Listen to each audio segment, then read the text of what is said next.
There is a good probability that the following joke will send your mood soaring. It's entitled Loud Snoring.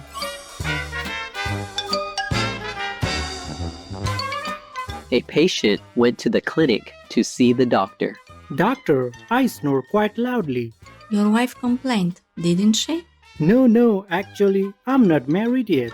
Then why are you worried about your loud snoring? Because I've been fired from 3 different jobs.